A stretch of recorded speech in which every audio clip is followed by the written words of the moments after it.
बच्चा बच्चा राम का, बच्चा बच्चा राम का, ध्यान धरेगा वीर हनुमान का। राम नाम गाएंगे, राम राज्य लाएंगे, सभी सनातनी भगवा फहराएंगे। जय श्री राम।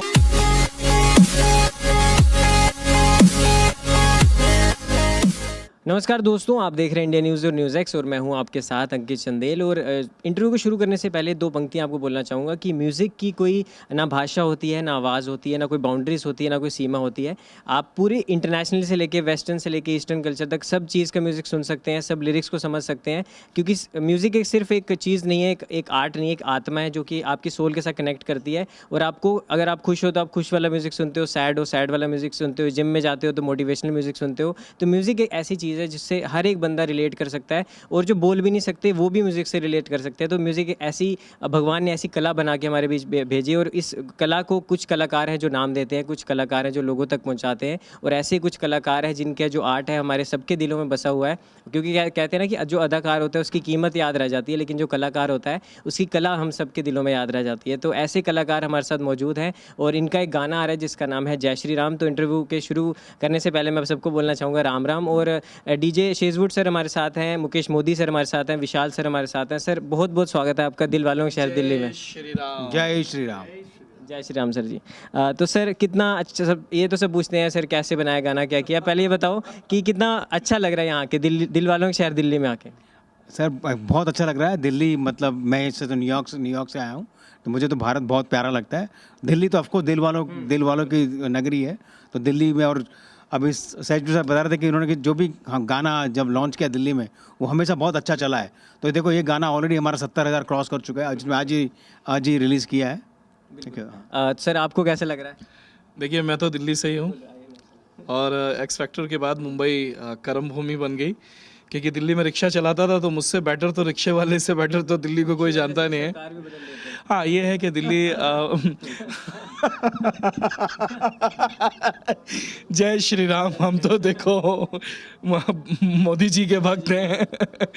तो देखो सर ऐसा है कि दिल्ली जब भी आता हूँ शोज़ के लिए तो हमेशा ऑलमोस्ट आता ही रहता हूँ, और दिल्ली का खाना बहुत मिस करता हूँ। दिल्ली की बहुत सारी चीज़ें, मेरे जो दोस्त थे, जैसे ऑटो रिक्शा चलाता था तो मेरे जो दोस्त हैं उनके साथ उठना बैठना, और ये आज ये बड़ा ही सौभाग्य मिला है क्योंकि ये एक हमारा गाना नहीं है ना भजन है, ये जय श्री राम एक एंथम है। मैं एक बार आपके चैनल के माध्यम से आपके सभी दर्शकों को धन्यवाद, प्रणाम, नमस्ते यही कहना चाहूँगा, और धन्यवाद करना चाहूँगा डीजे शेजवुड साहब का, मुकेश मोदी जी का, जिन्होंने मुझे इतना बड़ा एंथम गवाया। ये आज तक मैंने कभी ऐसा एंथम नहीं गाया, भजन नहीं गाया या गाना जो भी मैंने, लेकिन ये मेरा बड़ा ही सौभाग्य रहा, और मुझे गाने का बहुत ही खूबसूरत मौका मिला और सीखने को मिला कि लेजेंडरी लोगों के साथ अपन कैसे काम करते हैं। और दिल्ली तो फिर दिल वालों की, आप जानते, देखिए ऐसा नहीं, देखिए मुंबई ने हमें काम दिया, दिल्ली ने हमें जन्म दिया, तो हम दिल्ली मुंबई, हाँ जी, दिल्ली और मुंबई को कभी कैसे भूल जाएं। अब पूरा देश ही हमारा है और पूरा देश गा रहा है जय श्री राम। डीजे सर मैं आपके पास आना चाहूँगा। मैं खुद एक रैपर हूँ और मैं लिखता भी हूँ, तो लिरिक्स पे अगर बात की जाए तो काफ़ी बेहतरीन इसके लिरिक्स हैं, और बीजीएम मेरे को बहुत बेहतरीन लगा। और अगर हम इसको JBL के बड़े बोलते हैं ना बेस ट्यूब पे और उस पर प्ले करेंगे तो अपने आप जिसको नहीं भी डांस आता वो भी इस एंथम पे डांस करेगा, झूमेगा श्री राम की भक्ति में। तो सर म्यूज़िक लिरिक्स किस तरह का कॉन्सेप्ट था, क्या सोच थी, क्या सोच के आपने लिखा, या फिर श्री राम जय श्री राम बोला और कलम अपने आप चलती गई? देखिए कॉन्सेप्ट ये था कि मैं सोचता था कि जब मैं शराबी जैसे गाने करता हूँ वो 700 मिलियन होते हैं, पर्दे में रहने दो करता हूँ 83 मिलियन होता है, मेरे पिया गए रंगून करता हूँ 100 मिलियन क्रॉस करता है, लेकिन जब मैं रघुपति राघव राजाराम करता हूँ तो वो 1 मिलियन बेयरली पहुँचता है। सोच ये थी कि यंगस्टर्स से उस माइथोलॉजी को कैसे कनेक्ट किया जाए, ये सोच था। तो जैसे तुमने म्यूज़िक कहा, म्यूज़िक वो ऐसे ही किया कि वो यंगस्टर्स उस पर डांस करें। अब वो डांस करेंगे तो तुमने पहले अपने इंटरव्यू को शुरू करने से पहले बोला था कि जैसे म्यूज़िक जो होता है उसकी कोई लैंग्वेज नहीं होती, चाहे सारेगामा डोरेमी कुछ भी बोलो, दैट्स म्यूज़िक। तो म्यूज़िक में हमने उसको फुट टैपिंग बनाया, थोड़ा यंगस्टर्स को कनेक्ट करके बनाया, और लिरिक्स जो मैं लिख रहा था तो मैं ऑथेंटिक सोच रहा था। जैसे वो बच्चा बच्चा राम का, बच्चा बच्चा राम का काम बस काम करे, बच्चा बच्चा राम ध्यान धरेगा वीर हनुमान का।